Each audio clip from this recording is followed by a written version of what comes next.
Salam jumpa kembali saudara dalam renungan masa Prapaskah. Dalam rangkaian perenungan minggu ini yang berada dalam sebuah tema, kasih dan pengampunan, maka pada hari ini saya mengajak kita bersama-sama merenungkan sebuah tema, Tuhan adalah Gembala yang baik. Sebelumnya mari kita bersatu dalam doa. Ya Allah, Sang Gembala yang agung, kami datang menghadap kehadirat-Mu, mohon tuntunan yang berasal daripada-Mu, di saat kami membaca dan mendengarkan firman-Mu yang tertuliskan dalam Alkitab. Bila dalam tuntunan Roh Kudus-Mu lah ya Tuhan, maka kami boleh mengerti akan kebenaran firman-Mu. Dan bila dalam kuasa Roh Kudus-Mu itulah, kebenaran firman-Mu itu dapat kami lakukan dalam kehidupan kami setiap hari. Dalam Kristus Yesus kami mohonkan doa kami ini. Amin.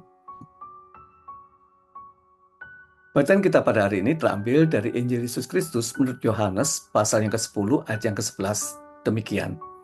Akulah gembala yang baik. Gembala yang baik memberikan nyawanya bagi domba-dombanya. Saudara yang kasih Yesus Kristus, bagi kita yang tinggal di perkotaan, memang kita tidak punya bayangan yang terlalu lengkap tentang seorang gembala. Kenapa? Karena kita tidak terlalu akrab dengan dunia peternakan.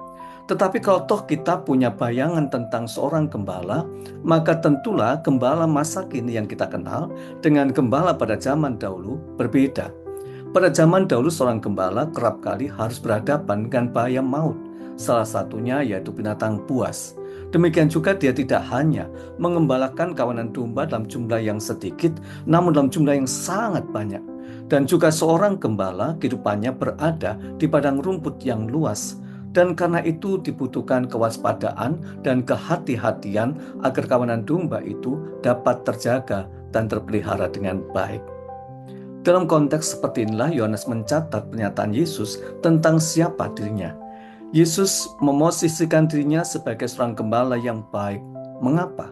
Karena dia bersedia melindungi kawanan dombanya, yaitu umat manusia, dengan melindungi kawanan dombanya secara totalitas, yaitu dalam memberikan dirinya.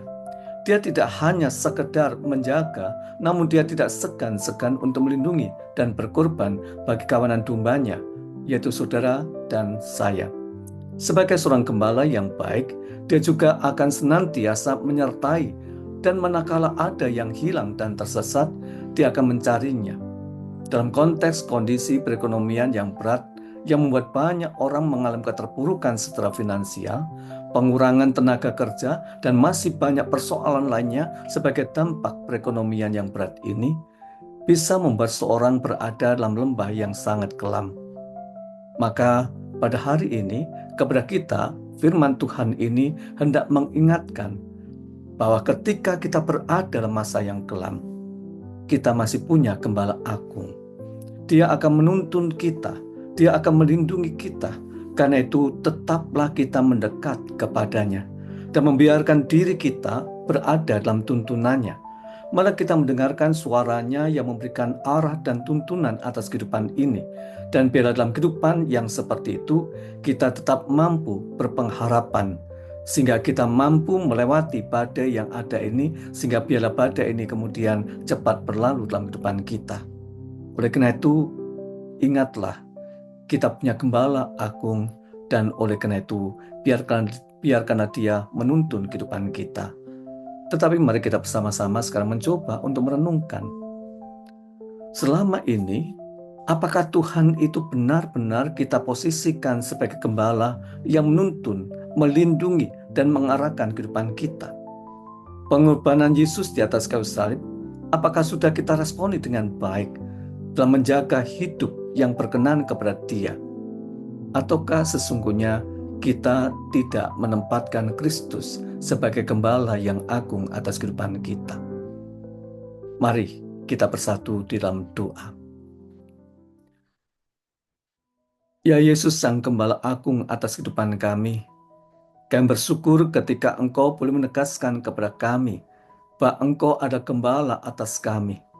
Tuhan, kami ingin senantiasa berada dalam tuntunan-Mu. Terlebih lagi dalam kondisi kehidupan kami saat ini yang sedang menghadapi situasi yang tidak baik-baik saja. Kami sangat mendambakan ya Tuhan, memiliki gembala yang menuntun kami sehingga kami bisa melewati masa-masa yang sulit dan berat ini dengan baik. Dan oleh karena itulah ya Tuhan, pimpin, bimbing, dan tuntunlah kami sehingga kami bisa melewati hari-hari kami dengan baik.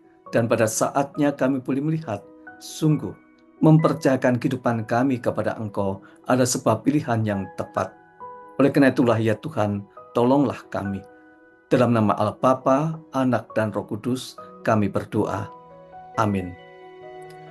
Saudara yang kasih Yesus Kristus, selamat memasuki masa Prapaskah pada hari yang ke-15 ini.